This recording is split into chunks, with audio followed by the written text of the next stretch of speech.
I love the Jackie Chan movie Police Story. It's got that clever fighting that Jackie does. This scene is my closest attempt to do a Jackie Chan style clever fight. Welcome to ReviewMean, the channel where we go an extra mile to simplify your movie decisions. As you have guessed, we will be scoring Nobody Part 2, the sequel to the 2021 hit Nobody, with Bob Odenkirk reprising his role. The movie's tagline is, "Nobody ruins his vacation," which I thought was a very smart play on words. Did you get it? Some of you will get it a couple of weeks down the road, so just keep trying, ahaha. At the time of this video, these were the reviewers that had reviewed the movie. Chris Stuckman says, if he were to become known as a John Wick-like figure, that would kind of ruin the whole concept of these movies as well as the title. So, placing him in a random amusement park and having to deal with small-town crime that actually leads to much bigger crime is a really great idea. He also says, this is supposed to be a film that is filled with purposefully on-the-nose one-liners, a lot of crowd-pleasing moments, some great gore, great fights, and an excellent Bob Odenkirk. If you enjoyed the first movie, I can see you having a lot of fun with this one too. Thanks, Chris. We'll give this a 4 out of 5. Jeremy Jans says, I think Nobody is a better film overall. Maybe it's just more surprising. It felt newer, that lightning in a bottle of the first movie that a sequel just can't capture. But as for a sequel, Nobody 2 is pretty entertaining. He also says, I had myself a fun time with Nobody 2. No alcohol required. Hope you recover quickly, Jeremy. We'll convert his review to a 3 out of 5. Kermode from the Kermode and Mayo channel says, it doesn't have the simplicity. It doesn't have the clarity. It doesn't have the immediacy of the original setup. However, I really enjoyed it, and here's like 10 reasons why I think it works. He then lays out his reasons, which don't quite add up to 10, but are solid nonetheless. You can always find out more if you watch his insightful review. He also says, they flipped the scenario on its head from the first one. I don't know where you would go from here, but I enjoyed myself hugely. We'll give this a score of 4 out of 5. Dan Murrell says, Nobody really had me on the hook for the first half of the movie. And while I was less engaged with the second half, I still enjoyed it. He adds, if you're just looking for a solid action film to pass these late summer afternoons, I think you're going to be happy with what you get. He rates it as good, which translates to 3.5 out of 5 on our scale. The Critical Drinker says, yeah, we didn't really need it. It's got a few questionable items sprinkled on top, and arguably, it's not quite as satisfying as what came before it. But hey, it's still a fun, colourful, and charmingly old-fashioned throwback to a simpler, more innocent time. He adds, ultimately, while Nobody 2 didn't exactly make a deeper impression on me, it's exactly the kind of simple, undemanding switch your brain off and enjoy action movie that you need every once in a while. We'll give this a 3 out of 5. Cody Leach says, whereas I was somebody that put Nobody at the top of my list of favourite films the year that it came out, 2 is not quite that strong of a film. I do think that it is a good sequel, and I really hope that it succeeds enough where we can get a third one. I think there's plenty of potential to do more adventures with Hutch. He adds, overall, guys, I did really enjoy this. I had a good time with it. I laughed. I got a good kick out of the action sequences. I do want to see more from this character and more in this world. I was just a bit disappointed that they decided to reflect and recreate so much from the first film with more comedy, rather than actually do some work to expand the character and expand this world.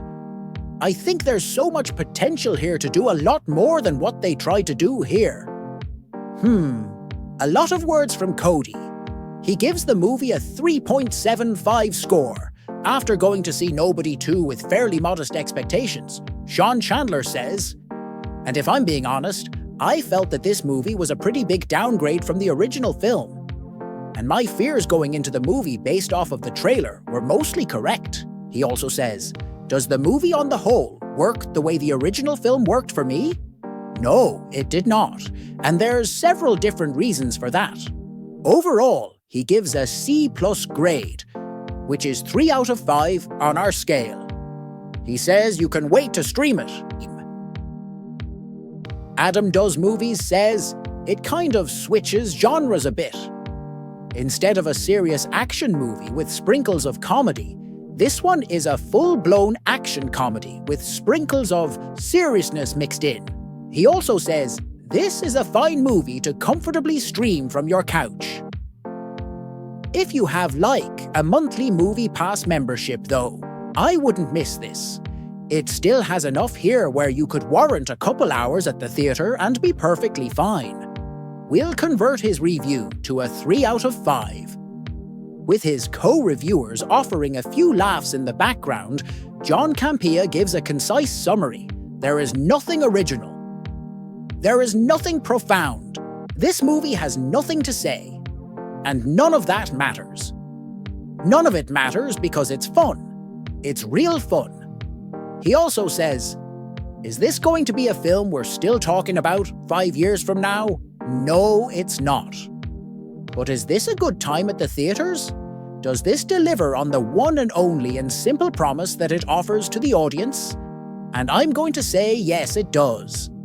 I walked out of the theatre with a smile on my face.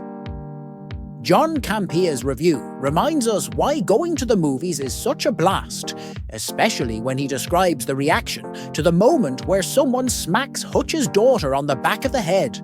And as I'm thinking to myself, oh hell no, this lady in the back of my theater, oh hell no, like just yelled out totally at the top of her lungs. We'll give this a 3.5. Price of Reason says, "I thought that if nothing else, Nobody 2 would at least be pretty good. Unfortunately though, after watching this movie, I have to admit that I left the theatre kind of disappointed." He also says, "And at the end of the day, while I was generally disappointed by Nobody 2, it wasn't the worst movie I've ever seen. It just didn't rise to the level of the previous one." He gives the movie a 65 out of 100, which is 3.25. 3C Films says, "I quite like Nobody 2. It doesn't really seem like they're interested in going the route of building an entire assassin universe with tons of deep lore. There is definitely lore to be had here, but I am glad they are kind of paving their own path." He also adds, "There's like a hierarchy that goes on of bad guys in this film, and the person at the very top, I found them to be a little too cartoony. And it felt a little bit like this movie was trying way too hard to make her feel so evil, so maniacal, such a giant threat for Hutch, that when you even get to that point in the movie, it's a little anticlimactic and just really seemed a lot like a dog with all bark and no bite." This has been echoed by most of the reviewers. Sharon Stone, "Seems like you are the weakest link." You are the weakest link. Goodbye. His scores average 2.8, so that's our score. Now let's round up the numbers and convert to percentage. The ReviewMean score for Nobody Part 2 equals 3.3, which is 67% compared to 78% on the tomatometer. There you have it, folks. But what about you? Did our score match your vibe? Let me know in the comments. And hey, if this helped you make a more informed decision, or gave you one less thing to Google today, give a big thank you to the amazing reviewers we featured by subscribing to them, support their work, and of course smash that subscribe button for ReviewMean. Like, comment, share, and I'll catch you in the next video.